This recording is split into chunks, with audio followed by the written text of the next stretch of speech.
अस्सलाम वालेकुम। Programme sports zone के साथ मैं हूं इमरान सनाउल्ला। पीएसएल के ज़बरदस्त मैचेस जारी हैं। पीएसएल की स्पेशल ट्रांसमिशन के साथ इस वक्त मेरे साथ स्टूडियोज़ में मौजूद हैं इजहार बाजवा साहब, जो कि स्पोर्ट्स तज्ज़ियाकार हैं। आपको रोज़ की तरह हम खुश आमदीद कहेंगे।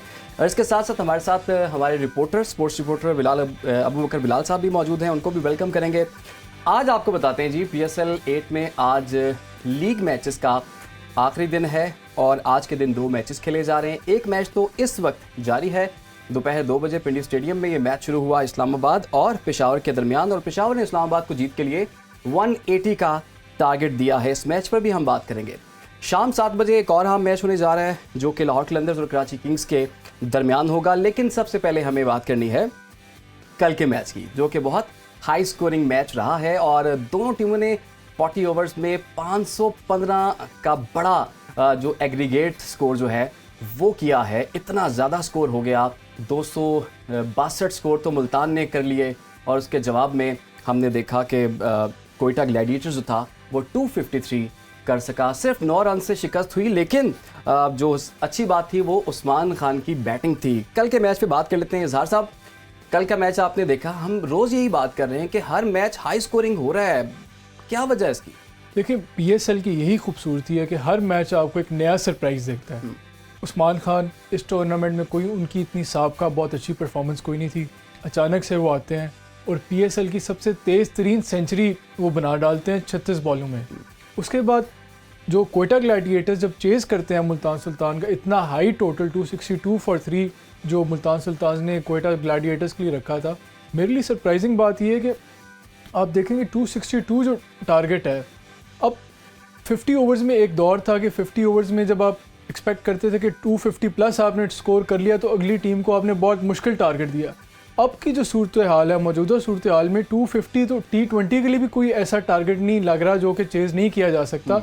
और मुझे तो लगता है कोई जिस तेज़ से स्कोर बढ़े हैं और स्कोरिंग रेट बढ़ा है, प्लेयर्स का अंदाज, बैटिंग का अंदाज चेंज हो रहा है, मज़ीद एग्रेसिव से एग्रेसिव तर होता जा रहा है। शायद हमें कोई ऐसा मैच भी नज़र आए जिसमें 300 का भी कोई टीम टारगेट स्कोर कर ले। इवन कल के अगर हम पहले 10 ओवर देखें तो मुल्तान सुल्तान ने तकरीबन पहले 10 ओवर में 150 के करीब स्कोर कर लिया था और वो 15 रन पर ओवर की एवरेज से खेल रहे थे। तो ये बहुत ही सरप्राइजिंग चीज़ है।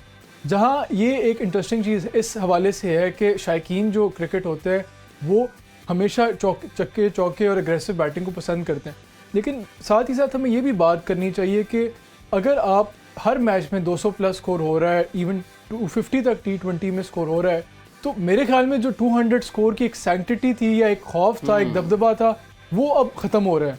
तो इस हवाले से मेरे ख्याल में तो जो क्रिकेट के ऑर्गेनाइजर्स हैं, PCB है या बाकी भी जो फ्रेंचाइज क्रिकेट के जो ऑर्गेनाइजर्स हैं, उन्हें सोचना चाहिए कि हमें एक ऐसा जो कंडीशंस हमारे ऐसे होने चाहिए, स्टेडियम हमारा ऐसा होना चाहिए, पिच ऐसी होनी चाहिए कि जिसमें हम बॉलर्स को भी उतना ही बेहतर परफॉर्म करने का मौका नहीं। आपने बड़ा अच्छा पॉइंट आपने उठाया। बॉलर्स के साथ तो ऐसे लग रहा है जैसे ज्यादती हो रही है, 262 बॉलर्स को ही पड़े हैं ना। लेकिन अबू बकर, कल जैसे कि अभी कह भी रहे थे इजहार बाजवा साहब कि 300 स्कोर तो कल भी लग ही रहा था, उस हिसाब से तो कम स्कोर ही बना। कल के मैच पे आपका क्या एनालिसिस है? देखिए, बिल्कुल ऐसे ही था, लेकिन ब्रेक तो लगनी थी, विकेट गिरनी थी, उसके साथ साथ ब्रेक लगनी थी। लेकिन यकीनी तौर पर जो थी कोयटा ग्लैडिएटर्स की टीम, उन्होंने डेप्थ के अंदर थोड़ी बेहतर बॉलिंग की है कदर जिससे उन्होंने आगाज किया था। लेकिन उस्मान की जितनी तारीफ की जाए, 43 बॉल्स 120 रन की इनिंग जो थी और पहली 7 बॉल्स पे उनका 1 रन था। तो जब आप देखिए उनकी अगली 29 बॉल्स पे सेंचुरी होती है, अगले 99 रन वो करते हैं, तो टीम का एकदम जो एग्रीगेट था वो बहुत ऊपर चला गया था। और उस वक्त तो ये शो किया जा रहा था कि शायद 300 प्लस हो जाएगा, लेकिन एंड पे डेप्थ के अंदर थोड़ी बेहतर बॉलिंग की और रायली रोसो भी उस तरह बड़ी नहीं खेल पाए। टिम डेविड भी थोड़ा स्ट्रगल करने के बाद हिट करना कि उन्होंने शुरू की, और कायरन पोलार्ड ने भी 14 बॉल्स के ऊपर 23 रन की। हालांकि उनकी जो वो जाने जाते हैं, वो तेज क्रिकेट के हवाले से जाने जाते हैं, लंबे छक्के के लगाने के हवाले से जाने जाते हैं, तो वो भी थोड़ा बहुत उन्होंने स्ट्रगल किया, जिसकी वजह से 262 पे उन्होंने रिस्ट्रिक्ट किया। लेकिन पोस्ट मैच के अंदर जब रिजवान से सवाल हुआ तो उन्होंने कहा कि बेस्ट गेम थी PSL की और हम 262 करके भी सिर्फ 9 रन से जीते हैं। तो ये एक बड़ा जबरदस्त साइन था कि कोयटा ग्लैडिएटर्स जो कि ऑलमोस्ट जो इवेंट से बाहर थी, उन्होंने छोटी छोटी पार्टनरशिप के जरिए स्कोर किए। उमैर यूसुफ डोमेस्टिक के अंदर बहुत जबरदस्त खेलते आ रहे हैं पिछले 1-2 साल से। पाकिस्तान की डोमेस्टिक के अंदर टॉप 5 के अंदर हमें दिखाई देते हैं। उनको कल मौका मिला, उन्होंने बड़ी जबरदस्त शानदार जो है वो इनिंग खेली 36 बॉल्स के ऊपर 67 रन की। तो यहाँ से मुझे लगा कि नौजवान बैटर्स इस वक्त पाकिस्तान के पास मौजूद है और ये गुड साइन है कि हमारे जो डोमेस्टिक के परफॉर्मर है जब उनको मौका मिलता है तो वो पंच इन करते हैं। तो ओवरऑल बहुत ही जबरदस्त मैच था और कई रिकॉर्ड बने हैं। 515 रन एक मैच के अंदर, इससे पहले कभी T20 के अंदर बने भी नहीं थे। एग्जैक्टली लेकिन इजहार कल का मैच में भी जब देख रहा था तो बॉलर्स के दिल की आवाज़ सुन रहा था, क्योंकि मैं भी बॉलिंग करवाता रहा हूँ तो मेरी जो हमदर्दियाँ बॉलर्स के साथ थी। बॉलर्स का तो दिल कर रहा था कि हम सिर्फ रिजवान को बॉलिंग करवाएं, उस्मान को फेस ही ना करें हम, क्योंकि उस्मान जिस तरह से भेंटी लगा रहे हैं। देखिए T20 में जहाँ बात रन्स रोकने की है, बॉलर्स के ऊपर एक जिम्मेदारी है कि उन्होंने बैट्समैन को स्कोर करने से रोकना है। वहाँ ही इक्वली इंपॉर्टेंट है कि आपने बैट्समैन को आउट करना है। आप नोट करें, अबू बकर ने बड़ा राइटली पॉइंट आउट किया कि शुरू में उस्मान इतने कॉन्फिडेंट नहीं लग रहे थे, वो केजी थे, उनका स्टार्ट स्टॉप किस्म का स्टार्ट था और इवन उन्होंने चांसेस भी दिए। इफ्तिखार उनका कैच पकड़ सकते थे, फिर बाद में गप्टिल ने उनका कैच छोड़ा। तो अगर आप ऐसे प्लेयर्स को T20 में चांसेस दोगे जिनमें अटैकिंग फ्लेयर है, जो अटैकिंग क्रिकेट खेलते हैं और जिनके पास हर तरह की शॉट्स है, जो उस्मान की कल की इनिंग्स थी उसकी खूबसूरती ये थी कि उसने फास्ट बॉलर को भी मारा, उसने स्पिनर को भी मारा, उसने पुल भी मारी, हुक भी मारा, उसने ऑफ ड्राइव भी खेली, लेग ड्राइव भी खेली, स्वीप भी खेली, कट भी खेला। उनके पास हर तरह की शॉट्स थी और कल के मैच में उन्होंने अपने तमाम जितने जो उनके पास शॉट्स थी उनको बहुत बेहतरीन उनका डेमोन्स्ट्रेशन किया। तो आपको T20 में ऐसे ख़तरनाक प्लेयर्स को आपको आउट जब आपको चांसेस मिले, you have to take them. और कोयटा से कल ये गलती हुई कि उन्होंने 2 उनको चांसेस दिए, एक इफ्तिखार वाला जो इफ्तिखार कैच कर सकते थे, दूसरा जो गप्टिल ने उनका कैच छोड़ा। और क्रिकेट में T20 में अगर आपने दूसरी टीम का स्कोर करने से रोकना है, उसका बेहतरीन तरीका है कि आपने विकेट्स लेनी है। अगर आप विकेट्स लोगे तो दूसरी टीम का मोमेंटम ब्रेक होगा, अगर आप विकेट्स नहीं लोगे तो वो और खुलखुला के खेलेंगे और कॉन्फिडेंट होके खेलेंगे। जिस तरह आप जो अभी मैच चल रहा है इस्लामाबाद यूनाइटेड वर्सेस पेशावर ज़ालमी, उसमें जो पेशावर ज़ालमी ने स्टार्ट किया, आपने देखा होगा कि 10 ओवरों में उन्होंने 115-16 स्कोर कर लिया था और सिर्फ 1 विकेट का नुकसान हुआ था। उसके बाद इस्लामाबाद यूनाइटेड ने उनको रिस्ट्रिक्ट किया, और रिस्ट्रिक्ट इसलिए क्या कि उनके वो विकेट्स लेते रहे, कैचेस लेते रहे। तो T20 में बॉलर्स को ये माइंडसेट होना चाहिए कि हमने किसी तरह अगली टीम के प्लेयर्स को रन्स करने से रोकना तो है ही है, साथ ही साथ हमने उनकी विकेट्स भी लेनी है। और जब आप विकेट्स लेते हो तो दूसरी टीम का मोमेंटम ब्रेक होता है और वो इतनी तेज़ी से स्कोर नहीं कर पाते। एग्जैक्टली अच्छा, आपने जिक्र कर ही दिया आप भैया, आज जो इस वक्त मैच चल रहा है इस्लामाबाद का और साथ पेशावर का, तो अबू बकर अगर कल के हम या पिछले कुछ दिनों के स्कोर्स देखें 240, 243, 262, 253, उसके अगेंस्ट आज का तो 180 का जो टारगेट है ये तो बहुत कम लग रहा है हमें वो देखते हुए। जी बिल्कुल कम भी लग रहा है और जो इस वक्त टीम चेस कर रही है उनको बहुत ज्यादा भी लग रहा है, क्योंकि 6 आउट हो चुके हैं 111 रन के ऊपर और 30 बॉल्स के ऊपर 70 रन बाकी हैं।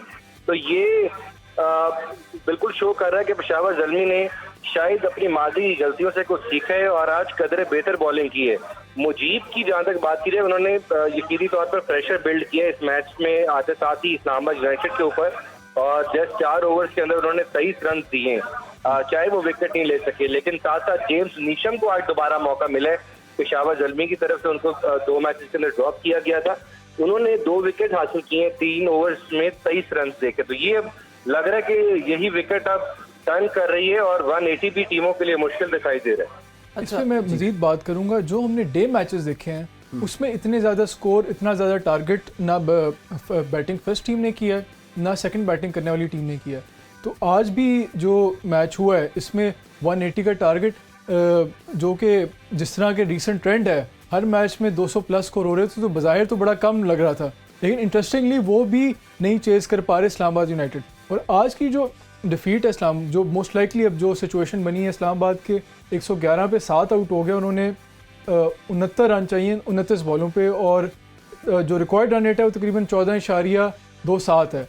तो बहुत मुश्किल है इस्लामाबाद इस टारगेट को चेस कर सकें, और इस्लामाबाद के लिए आज का मैच जीतना बहुत ही ज़रूरी था।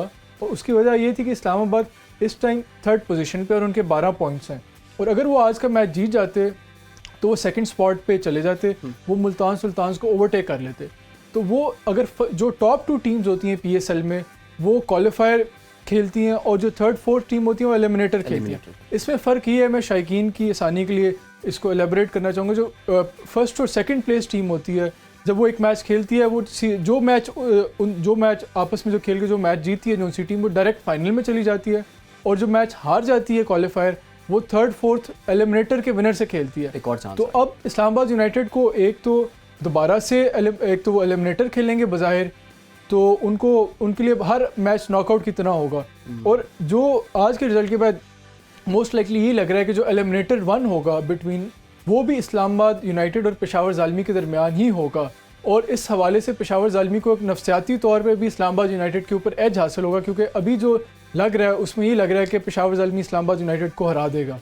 बिल्कुल, आप जैसे जो स्टैट्स आपने सामने रखे हैं वो तो यही लग रहा है कि इस्लामाबाद जो है वो मुश्किल में इस वक्त नज़र आ रहा है। लेकिन अबू बकर, अगर बात की जाए बाबर की, तो बाबर जो है वो भी बीमार रहे, उसका क्या इम्पैक्ट देख रहे हैं आप इसमें? बिल्कुल, आज बाबर ने रेस्ट करने को तरजीह दी है। उनकी टीम को कोई नुकसान नहीं था, वो जीत भी जाते सब भी उन्होंने वो एलिमिनेटर ही खेलना था।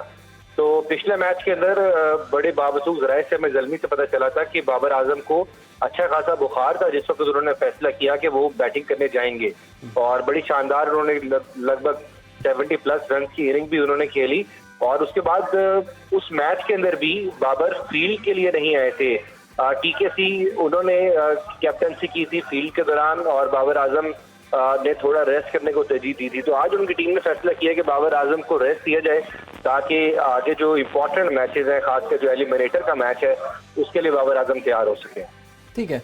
अच्छा इज़हार, अभी कुछ देर पहले हम ब्रेक में भी बात कर रहे थे कि टॉस इसमें कितना रोल प्ले करता है। जब पता हो कि बहुत फेंटी पड़नी है, बड़ा ज़्यादा स्कोर होना है, लेकिन फिर भी हम देख रहे हैं कुछ टीम्स ऐसी हैं, कुछ कैप्टन ऐसे हैं, वो ये डिसीजन करते हैं कि टॉस जीतने के बाद वो पहले फील्डिंग को तरजीह देते हैं। क्यों? इसमें जब आप कंडीशंस थोड़े अनप्रेडिक्टेबल हों, तो उस सूरत हाल में प्रेफर ये किया जाता है कि आप पहले दूसरी टीम को खेलने का दावत दें। उसकी वजह ये है कि जब दूसरी टीम बैटिंग करी होती है, जब आप पहले बैटिंग कर रहे होते हो, एक तो आप कंडीशंस को असेस करने में टाइम लगता है। आप इस बात का तयन करने में कि जी ड्यू कितनी है, स्विंग कितनी है, क्या पिच ग्रिप कर रही है, टर्न हो रही है कि नहीं हो रही। तो उस चीज़ को असेस करने के लिए, और साथ ही साथ ये असेस करने के लिए कि कितना टारगेट इस पिच पे एक कंपेटिटिव होगा, ये टाइम लगता है। लेकिन जब आप सेकंड बैटिंग कर रहे होते हो, तो आपके सामने टारगेट होता है, तो आप उस हिसाब से और कंडीशंस भी आपको पता होते हैं। जब आप सेकंड बैटिंग कर रहे हो तो आपको पता होता है कि ड्यू कितनी होगी पिच पे, और आया पिच ग्रिप कर रही है, स्विंग होगी या स्पिन होगी या बाउंस कैसा है। तो ये जब चीज़ें काफ़ी हद तक आपको, और साथ ही साथ जब एक इनिंग्स गुजर गई होती है, तो आप दूसरी टीम की ने जो गलतियाँ की होती हैं कि किस बॉलर को किस तरह उन्होंने खेला होता है, तो ये सारा डेटा आपके पास ज़्यादा आ जाता है। तो उस हवाले से आप बेहतर प्लान कर सकते हो कि आपने जब चेस करते हो आप बेहतर एक परफॉर्मेंस दे सकते हो। तो इस हवाले से टीम्स प्रेफर करती हैं कि ख़ास तौर पे जब शाम का वक्त होता है, तब ड्यू फैक्टर बड़ा इंपॉर्टेंट होता है। जब ड्यू नमी आ जाती है ग्राउंड में, तो बॉल गीली हो जाती है, तो ना ही वो फास्ट बॉलर्स के लिए भी ग्रिप करना मुश्किल होता है, और स्पिनर्स के लिए भी। जब फास्ट बॉलर्स के लिए ग्रिप करना मुश्किल होता है तो बॉल इतनी स्विंग नहीं होती, और जब स्पिनर्स के लिए ग्रिप करना मुश्किल होता है तो उनसे बॉल इतनी स्पिन नहीं होती। तो इस हवाले से लोग ख़ास तौर पे नाइट मैचेस में प्रेफर करते हैं कि सेकंड बैटिंग की जाए। लेकिन साथ ही साथ आपने अपनी टीम की स्ट्रेंथ्स भी देखनी होती हैं। क्रिकेट में नॉर्मली जो भी टीम की कोशिश होती है कि वो टॉस जीत के जो उनकी स्ट्रेंथ है उसको सेकंड इनिंग्स में वो करें। जिस तरह फर्ज करें, अगर आपकी बॉलिंग स्ट्रेंथ है तो आपकी कोशिश होती है कि दूसरी टीम पहले बैटिंग करे और दूसरी टीम को एक मुनासिब स्कोर पे रिस्ट्रिक्ट करें, ताकि ज़्यादा प्रेशर आपकी बॉलिंग पे हो to chase down to defend that target. Whereas अगर आपकी बैटिंग स्ट्रेंथ हो तो फिर आपकी कोशिश हो, आप पहले बॉलिंग करके कोशिश करते हो कि दूसरी टीम का आपको टारगेट का अंदाज़ा होता है कि आप उस पर बैक कर सको। बिल्कुल। अच्छा अबू बकर, जैसे कि बाजवा साहब भी कह रहे थे कि टॉस का ठीक है एक रोल होता ही है, लेकिन साथ ही साथ अपनी स्ट्रेंथ भी उन्होंने देखनी होती है। आपको क्या लगता है इन PSL के मैचेस में टॉस का कितना इम्पैक्ट आपको नज़र आया, या फिर जो पिच कंडीशंस हैं वो ज़्यादा बेहतर अंदाज में इफ़ेक्ट कर रही थी मैच को, उसके नताइज को? देखिए, मुझे लगता है कि मिला जुला रद्द-ए-अमल है। विकेट भी काफी फ्लैट बनाई गई हैं, इसमें कोई शक नहीं है कि विकेट के अंदर फास्ट बॉलर्स के लिए कोई ज्यादा मदद दिखाई नहीं दी। और इवन स्पिनर्स के लिए भी, क्योंकि सब कॉन्टिनेंट की कहा जाता था कि स्पिनर्स के लिए विकेट साजगार होती है, लेकिन इस बार हमें स्पिनर्स भी को ज्यादा विकेट लेते हुए दिखाई नहीं दिए। इस वक्त अगर हम टॉप बॉलर्स की टॉप विकेट टेकर्स का जिक्र करें तो उसके अंदर हमें सारे फास्ट बॉलर्स दिखाई देते हैं। तो थोड़ा सा डिफरेंट इस बार विकेट्स ने और पिचेस ने और सारा एटमॉस्फेयर ने बिहेव किया है। यकीनी तौर पर इतने बड़े टोटल्स पहले पीएसएल के अंदर कभी नहीं बने। हमेशा 180, 190 या 200 के टोटल को एक अच्छा टोटल कंसीडर किया जाता रहा है, लेकिन इस बार थोड़ा सा मुझे लगता है कि जो हम ओवरसीज प्लेयर्स है डिफरेंट टीमों के पास, जिन्होंने मिडिल ऑर्डर और टॉप ऑर्डर के अंदर बैटिंग की है, उन्होंने बड़ा जबरदस्त इम्पैक्ट डाला है। सेंचुरीज भी इस बार काफी ज्यादा बनी है। तो ओवरऑल देखा जाए तो मेरे ख्याल से तो T20 क्रिकेट इससे बेहतर हो नहीं सकती, और जो क्राउड है वो भी यही देखना चाहता है कि एंटरटेनिंग हो, चौके लगे, छक्के लगे और मैच को एंजॉय कर सके। तो जिस तरह की पिचेस बनाई गई हैं उससे तो फिर यही लगता है कि बॉलर्स जो हैं वो खुश नहीं हैं।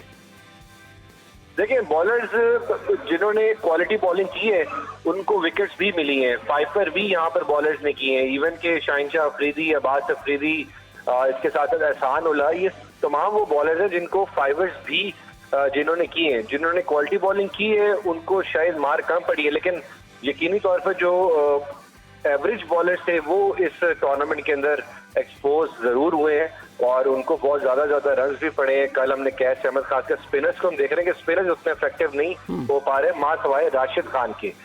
इमरान ताहिर ने भी स्ट्रगल किया, तबरेज शमसी भी को बहुत ज्यादा इम्पैक्टफुल नहीं रहे, बट ओवरऑल अच्छी बॉलिंग करके गए हैं। लेकिन राशिद खान के अलावा मुझे कोई ऐसा स्पिनर दिखाई नहीं दे रहा। इस साल तो शादाब खान भी स्ट्रगल करते हुए दिखाई दिए, तो लग ऐसी रहे कि बैटिंग पैराडाइज विकेट्स बनाई गई है। ठीक है, अच्छा उन्होंने बात भी की कैश जो हैं वो महंगे तरीन बॉलर जो हैं वो साबित हुए। 4 ओवर्स में आई थिंक 77 रन जो हैं वो उनको पड़े हैं, तो स्पिनर्स को तो मुश्किल आ रही है। देखिए, इसमें ना कैश का जितना कसूर है उतना क्वेटा ग्लैडिएटर्स की मैनेजमेंट का भी कसूर है। उन्होंने जो अपने बैटिंग लाइनअप में भी बहुत चेंजेस किए हैं थ्रू आउट द टूर्नामेंट, और इवन अपने बॉलिंग लाइनअप में भी बहुत चेंजेस किए। आपको अगर आप किसी प्लेयर को कोई मैच खिला रहे हो उसके बाद ड्रॉप कर रहे हो तो प्लेयर के लिए भी कंसिस्टेंटली परफॉर्म करना बहुत मुश्किल होता है।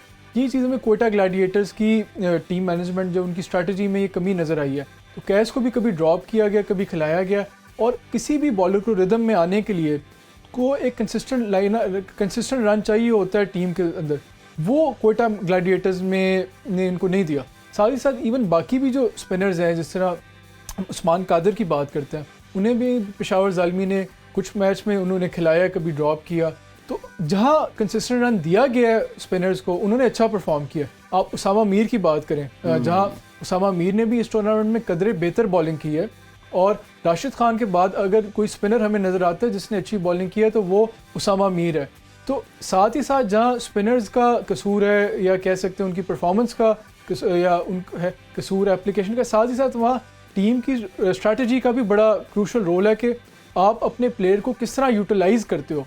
अब अगर आप किसी भी प्लेयर का अपने best, if you want to get the best out of any player, तो उसके दिमाग में there should be absolutely 100% clarity of role in his mind. उसका टीम में रोल क्या है।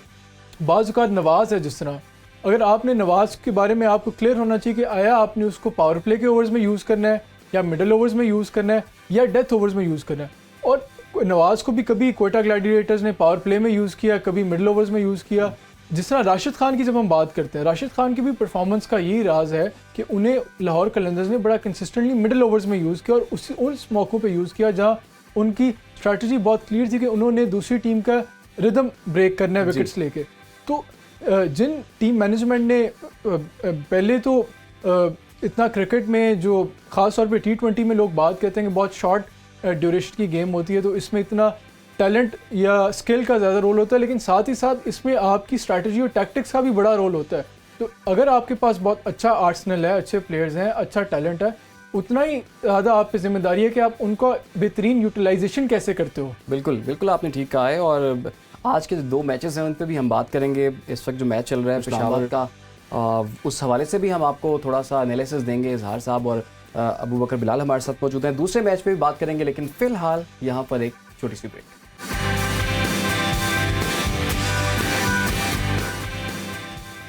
Welcome back.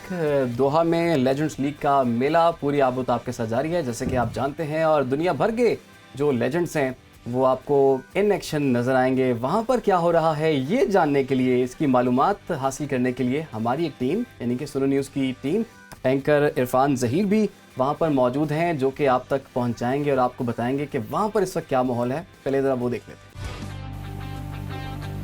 बिस्मिल्लाहिर्रहमानिर्रहीम, अस्सलाम वालेकुम व्यूवर्स, मैं हूं आपका होस्ट चौधरी इरफान ज़हीर और आपको सुनो न्यूज़ की स्पेशल ट्रांसमिशन में वेलकम कहता हूं।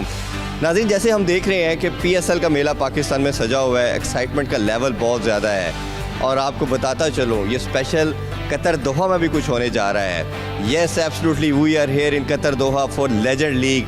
मैं आपको बता नहीं सकता, एक्सप्लेन नहीं कर सकता कि एयरपोर्ट से जब हम होटल तक ट्रैवल करके आए हैं तो डिफरेंट होर्डिंग्स देखी हमने और इतनी ज़्यादा एक्साइटमेंट हमें नज़र आ रही है लोगों में कि वो पाकिस्तानी लेजेंड, इंडियन लेजेंड और पूरी दुनिया के लेजेंड्स को खेलता हुआ देखेंगे 10 से 20 मार्च तक।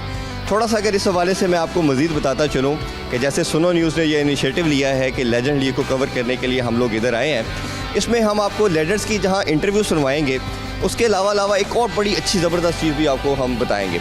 वो ये है कि हम इंटरव्यूज़ के साथ इन पाकिस्तानी सेलिब्रिटीज़ के साथ ट्रैवल भी करेंगे। हम करेंगे डेजर्ट सफारी इनके साथ और बहुत सारी ढेर सारी मस्तियाँ भी। काफ़ी लोग हमसे ये पूछ रहे थे कि पाकिस्तानी लेजेंड्स कौन से हैं, वो ज़रूर बताते हैं। सुनो न्यूज़ के vice president, the one of the biggest legend of Pakistani cricket history, Shoaib Akhtar हमारे साथ होंगे। Lala Shahid Afridi, one of the biggest legend as well. Abdul Razzaq, ज़बरदस्त किस्म के ऑलराउंडर। मिसबाउल हक, फेल तनवीर, ये सब पाकिस्तानी टीम के जो सुपर लेजेंड हैं ये हमारे साथ होंगे। उसके अलावा इंटरनेशनल्स भी आप जानते हैं, ढेर सारे डिफरेंट कंट्रीज़ के लेजेंड्स अवेलेबल हैं। इंडियन बड़े सुपरस्टार, बड़े लेजेंड्स होंगे। तो हम ग्रेजुअली हमारी कोशिश होगी कि 10 दिन इन सब के साथ आपकी मुलाकात करवाई जाए और डिफरेंट इंटरव्यूज़ भी लेके आए, मैचेस को भी कवर करेंगे। स्टे ट्यून टू सुनो न्यूज़ और हमारा डिजिटल मीडिया पे भी आप लाइक और शेयर करें, बहुत कुछ आप तक हम लेके आ रहे हैं। सो नाज़रीन, मेरा ख्याल है ज़्यादा टाइम वेस्ट नहीं करते, अभी हमने होटल जाना है, प्लेयर से मिलना है और इनके साथ फिर हमने स्टेडियम जाना है। तो हमारे साथ चलिए, बड़ा कुछ दिखाते हैं आपको। और हमारे साथ one and only the biggest legend of Pakistan, the Pakistan की शान, पाकिस्तान की जान, सुनो टीवी के वाइस प्रेसिडेंट शुएब अख्तर। अस्सलाम वालेकुम शुएब भाई। जी, हम पाकिस्तान में थे, PSL से आपका पीछा करते हुए इधर आगे। जबरदस्त कैसी एक्साइटमेंट है जी इतने सालों के बाद दोबारा ग्राउंड में आना और खेलना? जबरदस्त। इस नोट क्रिकेट कितनी इंपॉर्टेंस इसमें रखती है? नहीं, बड़े सीरियस क्रिकेट खेल रहे हैं यार, सारे बड़े सीरियस हुए हैं और मैं उन सबको ही कह रहा हूँ इतना सीरियस ना हो यार। लेकिन हम पहला मैच हुए इंडिया वर्सेस पाकिस्तान, फिर से वो राइवलरी को उन्होंने उठाया, फिर से ये तो जान बन गई पूरी दुनिया की ना। ये है, बड़े looking forward to it now और लड़के तैयार हैं और कोशिश कर रहे हैं कि यहाँ पे अच्छा गेम हो और फुल हाउस है। By the way, sold out, it's sold out. Shoaib, Indian Maharajas को क्या देना है हमने एक पैगाम आज? क्या देना है? इंसान के बच्चे बनना। मैं भी ऑपरेशन करा के आया हूँ, so don't be too hard. और हमारे साथ हैं अब्दुल रज़ाक साहब। अस्सलाम वालेकुम भाई। वालेकुम। लेजेंड लीग और आपका कतर में आमद, कैसे फील कर रहे हैं? नहीं, बड़ा अच्छा है और फर्स्ट टाइम आए हैं ये लेजेंड लीग खेलने के लिए और बड़ा अच्छा एक्साइटमेंट भी है और सीरियस क्रिकेट लग रही है। तो क्या लगता है कि फिर आज इंडियन टीम को शिकस्त दे रहे हैं? नहीं, डेफिनेटली मैच अच्छा होगा और एक्साइटमेंट होगी काफ़ी और टफ होगा। अच्छा, फिर भाई बड़ी एक न्यूज़ सुनी, रिटायरमेंट ले ली T20 से और लेजेंड लीग में आ गए, दोनों का ज़रा बता दें। डजेंट मैटर कि आप रिटायर हो गए हैं, बट स्पेशली जब आपका बड़ा नाम हो जाता है, जैसे हमारे पास शाहिद भाई, रज़ाक भाई वगैरह सारे हैं, तो वो लोगों की एक्सपेक्टेशन वैसी ही रहती हैं। वो they want you to win, they want you to perform. तो डिपेंड करता है कि बॉडी कितना आपका साथ देती है, बट आई फील के कम्पिटिटिव क्रिकेट होगी। तो ये उधर PSL भी चल रहा है, उधर मेला सजा हुआ है, पूरा पाकिस्तान में फेस्टिवल का समा है, इधर कतर दोहा में आप लोगों ने मेला सजा दिया है, तो दोनों को कैसे देख रहे हैं आप? मेरे ख्याल में तो क्रिकेट जितनी ज़्यादा होगी, जितनी प्रमोट होगी, स्पेशली उन जगहों पे जहाँ पे क्रिकेट, जैसे अभी हम कतर में आए, ऐसी जगहों पे जहाँ क्रिकेट इतनी ज़्यादा फेमस नहीं है, तो वहाँ जाके अगर हम लोग खेलेंगे तो क्रिकेट और ज़्यादा फेमस होगी। तो एज ए क्रिकेटर जो हम मेरे ख्याल में क्रिकेट जो हमारी फैमिली है उसके लिए एक अच्छी चीज़ है। और आज फिर इंडियन को, आज एशियन लायंस को तगड़ा मुकाबला उनको दे रहे हैं? कोशिश करेंगे, ऑब्वियसली इसी के लिए जा रहे हैं।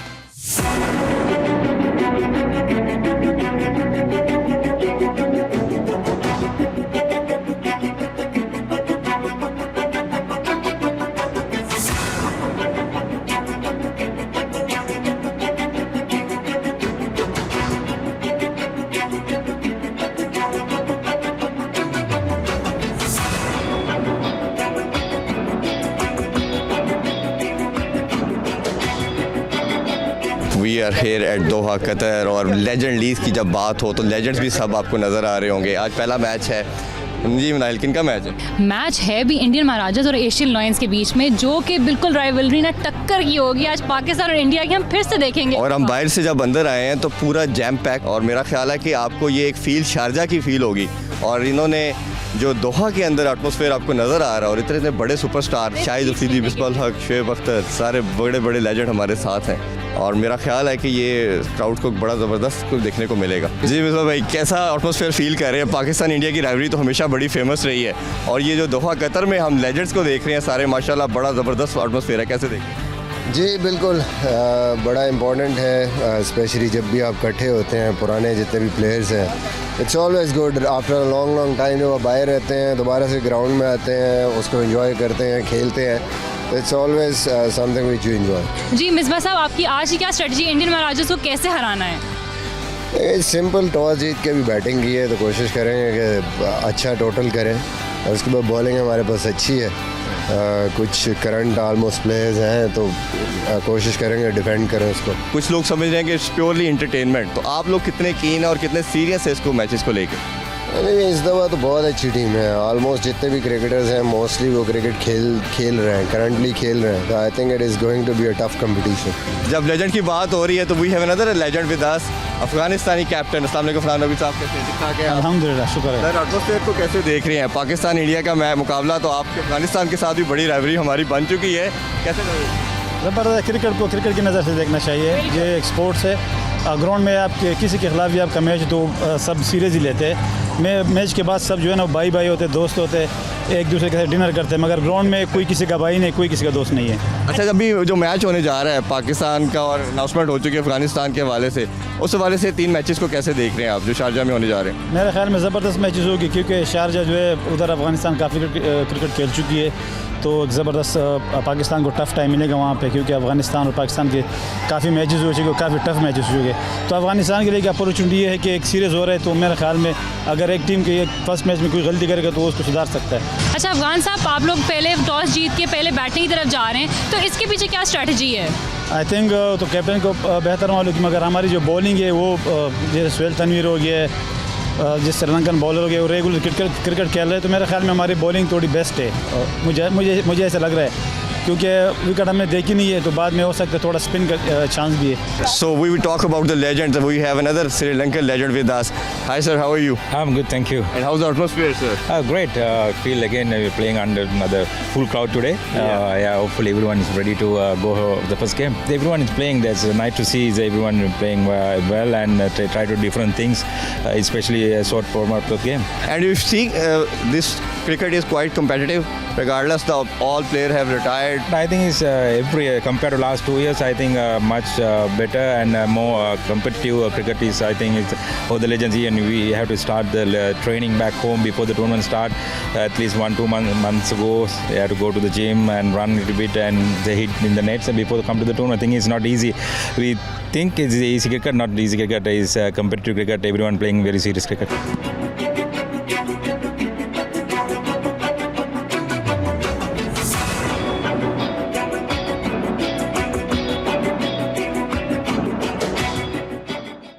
एक छोटी सी ब्रेक ले लेते हैं, उसके बाद वापस आएंगे और गुफ्तगू का सिलसिला यहीं से शुरू करेंगे जहां से सिलसिला रुका।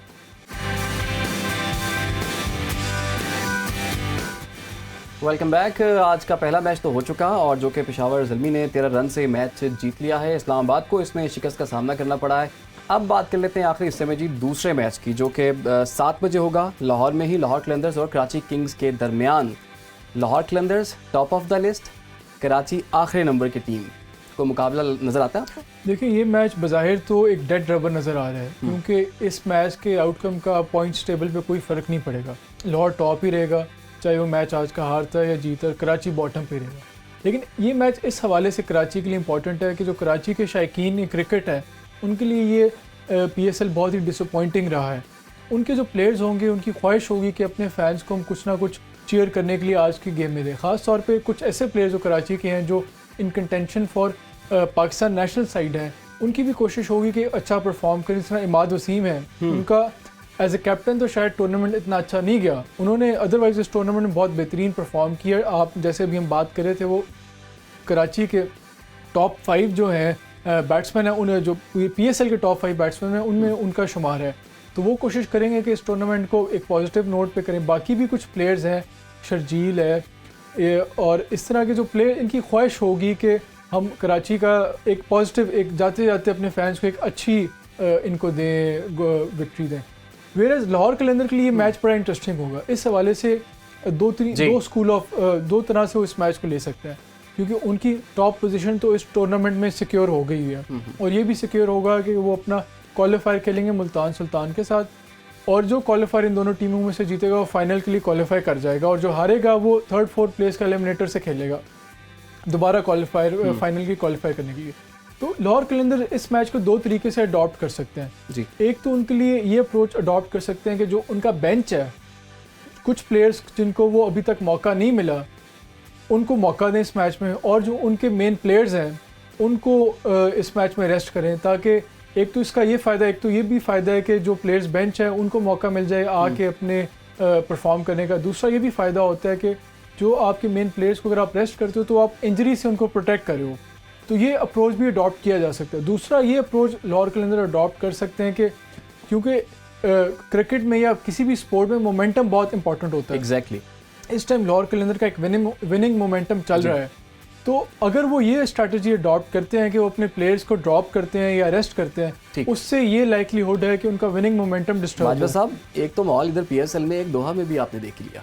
देखिए, कतर को जो फैंस हैं, कतर के स्पोर्ट्स फैंस, पहले उन्होंने पिछले साल फीफा वर्ल्ड कप को उन्होंने एक्सपीरियंस किया, अब उन्हें लेजेंड्स की क्रिकेट का एक टूर्नामेंट देखने को मिल रहा है, तो उनको तो बहुत बड़े खुशकिस्मत हैं कि हर तरह की स्पोर्ट उन्हें आजकल देखने को मिल रही है और हर गुड क्वालिटी की स्पोर्ट उन्हें देखने को मिलती है। और ये ऐसी स्पोर्ट्स हैं जो पहले कतर में इतनी पहले नहीं उनके शायकीन को देखने का मौका मिल रहा था, तो वेरी एक्साइटेड फॉर देम।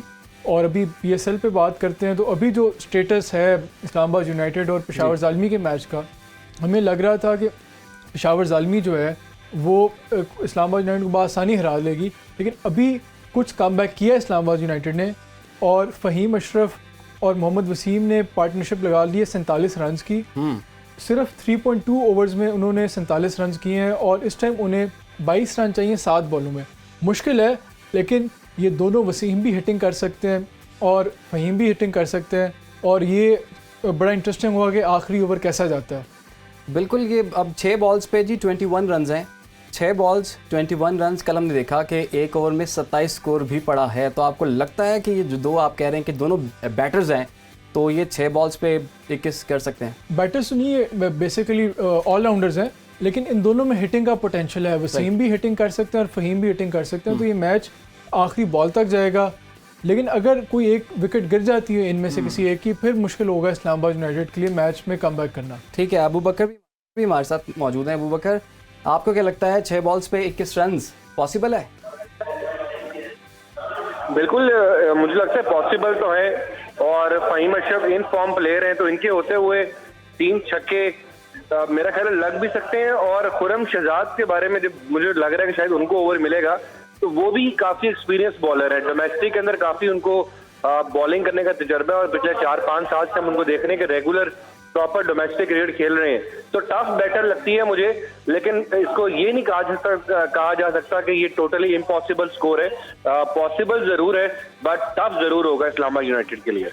उसके अलावा साइकोलॉजिकली भी पेशावर ज़ालमी के बैक ऑफ द हेड ये होगा कि हमने पिछले 2 मैचेस में 240 का टारगेट सेट किया है और दोनों दफ़ा हम 240 का टारगेट डिफेंड नहीं कर सके।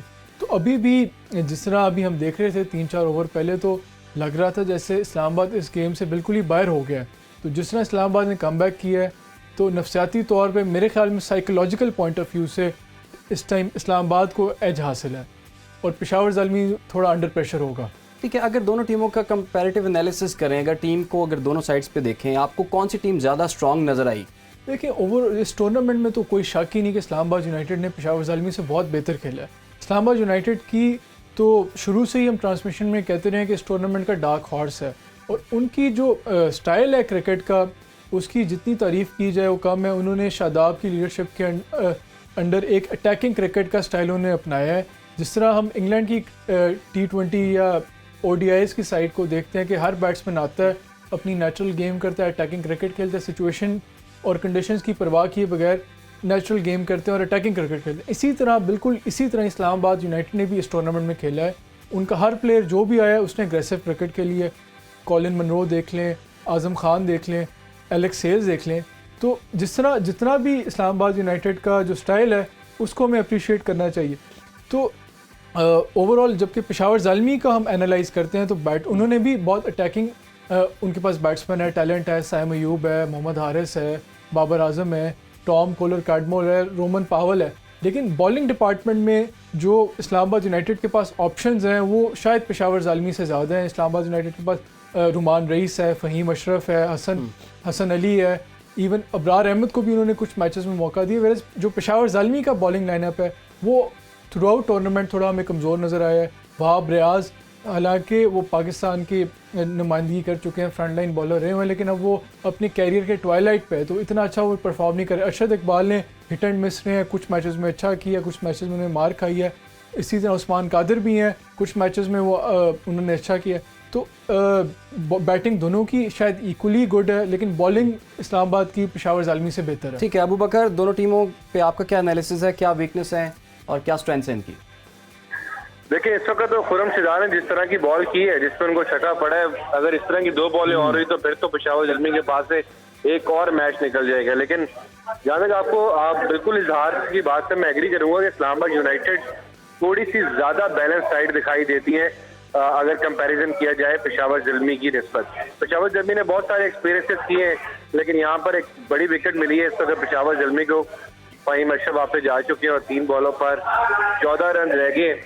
अगर ओवरऑल देखा जाए तो इस्लामाबाद यूनाइटेड को एज जरूर है, लेकिन अब इन्हीं दोनों टीमों ने एलिमिनेटर के अंदर एक बार फिर टकराना है और वो मैच डू एंड डाई होगा। जो टीम जीतेगी वो ऊपर जा सकती है और जो हारेगी वो वापस घर जाएगी। तो अब इन दोनों टीमों को मुझे लगता है कि दोनों का लेवल तो इस वक्त बराबर ही है। और अगर एलिमिनेटर की बात की जाए, क्योंकि बाबर आजम, साइम अयूब और मोहम्मद हारिस जिस तरह की फॉर्म में हैं और 240 रन लगा रहे हैं, अगर लाहौर के अंदर कोई इस तरह की इनिंग्स आई तो फिर यकीनी तौर पर मुश्किल हो सकती है किसी भी टीम के लिए 220 या 230 से ज्यादा रन चेज करना। तो कहीं ना कहीं बैटिंग वर्सेस बैटिंग ही है। इस्लामाबाद यूनाइटेड की भी देखें तो अगर हसन अली जो 2 साल पहले थे वो उस तरह की फॉर्म में नहीं है, तो कहीं ना कहीं इन दोनों टीमों को बॉलिंग में वीकर दिखाई देती है, लेकिन बैटिंग दोनों टीमों की बहुत तगड़ी है और मुझे लगता है कि हम पल्ला टीमें हैं एलिमिनेटर में, ये दोनों टकराने वाली है। ठीक है जी, 3 बॉल्स 14 स्कोर रिक्वायर्ड है और लास्ट विकेट। अब तो बहुत मुश्किल है इस्लामाबाद यूनाइटेड के लिए, बट क्रिकेट में आखिरी बॉल तक आप प्रिडिक्ट नहीं कर सकते कि कौन जीतेगा, और ये गेम भी जिस तरह हमने पहले बात की आखिरी बॉल तक जाएगी। और रही बात कि एलिमिनेटर में, ये तो एक किस्म का जो एलिमिनेटर 1 है उसका ड्रेस रिहर्सल है ये मैच। इस मैच में हमने देखा है कि इस्लामाबाद यूनाइटेड बज़ाहिर तो यही लग रहा है कि पेशावर ज़ालमी इस्लामाबाद यूनाइटेड को अब हरा देगा, क्योंकि 14 रन 3 बॉलों में ख़ास तौर पे जो एक विकेट रह गई है सिर्फ इस्लामाबाद के पास, तो मुश्किल लग रहा है। लेकिन over the period of PSL through out tournament देखें तो किस टीम ने बेहतर परफॉर्म किया, तो नो डाउट इस्लामाबाद यूनाइटेड ने बहुत बेहतर परफॉर्म किया। और हमें ये भी देखना होगा कि इस्लामाबाद यूनाइटेड अभी फुल स्ट्रेंथ नहीं खेल रहे, उन्होंने कुछ प्लेयर्स को बिठाया है इस मैच में और कुछ प्लेयर्स को मौका दिया। तो जो एलिमिनेटर होगा उसमें दोनों टीमें अपनी बेस्ट पॉसिबल साइड खिलाएंगे, और उसमें जी ये 10वीं विकेट भी गिर गई है जी, मैच खत्म हो गया। मैच खत्म हो गया। जिस तरह जो हम तवक्को कर रहे थे इस्लामाबाद यूनाइटेड को पेशावर ज़ालमी ने हरा दिया, तो अभी बात सर्टेन होगी। अब दोबारा ये दोनों टीमें आपस में एलिमिनेटर 1 खेलेंगी और उसमें डिसाइड होगा कि कौन क्वालिफाई, जो फर्स्ट और सेकंड टीम का जो लूज़र होगा उससे कौन खेलेगा। बिल्कुल जी, अभी हम टॉप बैटर्स भी आज देख लेते हैं। आज के टॉप 5 बैटर्स जो हैं, सबसे पहले जी आप अपनी स्क्रीन पर इस वक्त देख सकेंगे मोहम्मद रिजवान बदस्तूर ऊपर हैं इस वक्त, और एक अच्छा स्कोर उन्होंने किया। उसके बाद बाबर आजम है, जो कि बाबर आजम 9 इनिंग्स खेल चुके हैं, 416 रन बनाए हैं, हाईएस्ट इनका 115। रायली रोसो जो कल भी हमने देखा टॉप 5 में ही थे, 3rd पोजीशन पर थे, और आज भी हम 388 रन के साथ ये 3rd पे हैं और इनका हाईएस्ट है 121। फ़खर जमान 115 हाईएस्ट और 365 रन इन्होंने जी 9 इनिंग्स में बनाए हैं। इस तरह इमाद वसीम वो भी शामिल हो गए हैं। ये टॉप 5 बैटर्स पे अगर एक क्विकली अगर आप मुझे वही हम बार बार पहले भी काफ़ी दफ़ा बात कर चुके हैं कि रिजवान और बाबर का बेशक एवरेज इनकी ज़्यादा है और इनका स्कोर इस टूर्नामेंट में सबसे ज़्यादा है, लेकिन इनका स्ट्राइक रेट अगर हम टॉप 5 बैट्समैन में कंपेयर करें तो थोड़ा कदरे कम है। इनका 140s में, जबकि राइल यूसुफ, फ़खर जमान और इमाद वसीम का स्ट्राइक रेट 180 है। और किस टीम ने कितना ज़्यादा कंट्रीब्यूट किया है अपनी विक्ट्री में, उसमें मैं राइल यूसुफ और फ़खर जमान का ज़्यादा रोल नज़र आता है as compare to Babar Azam और मोहम्मद रिजवान। बिल्कुल आप सही कह रहे हैं। बल्कि पॉइंट्स टेबल पे भी हम थोड़ा सा हम चीज़ें अपडेट कर रहे हैं और ये भी पॉइंट्स टेबल भी अपने नाज़रीन के सामने रखते हैं। अब 10-10 मैचेस इस्लामाबाद और पेशावर के भी इस वक्त हो चुके हैं और लाहौर कलंदर्स बदस्तूर जी पहले नंबर पर अभी तक मौजूद है। इस तरह मुल्तान सुल्तान जो है वो उसने 10 मैचेस खेल चुका है, 12 उसके पॉइंट्स हुए हैं। 6 मैचेस जीतने के बाद इस्लामाबाद यूनाइटेड जो है वो ये मैच हार चुका है और 10 मैचेस उनके भी हो गए, लेकिन फ़िलहाल अभी 12 पॉइंट्स ही रहेंगे इसमें। जी इनके 12 ही रहेंगे। पेशावर ज़ल्मी के 2 पॉइंट्स जो हैं वो बढ़ चुके हैं, वो 8 की जगह वो 10 हो जाएंगे। इसी तरह से कोयटा ग्लैडिएटर्स जो कि कल इनका सफ़र जो है वो तमाम कर दिया मुल्तान सुल्तान ने। क्लोज मैच तो गया है, लेकिन बहरहाल कोयटा ग्लैडिएटर्स के लिए अच्छी खबर कल ही नहीं थी, क्योंकि मुल्तान से वो इतना बड़ा स्कोर, इतने बड़े स्कोर को चेज़ करते करते सिर्फ 9 रन्स की दूरी पर वो मैच जो है वो हार चुके हैं। कराची किंग्स ने बड़ी कंसिस्टेंट अपनी रखी हुई है, इस वक्त बिल्कुल एंड पे मौजूद हैं। टॉप 4 टीमें प्लेऑफ के लिए। ठीक है, फ़िलहाल प्रोग्राम का वक्त जी ख़त्म हो जाता है, इजाज़त दीजिए, अल्लाह।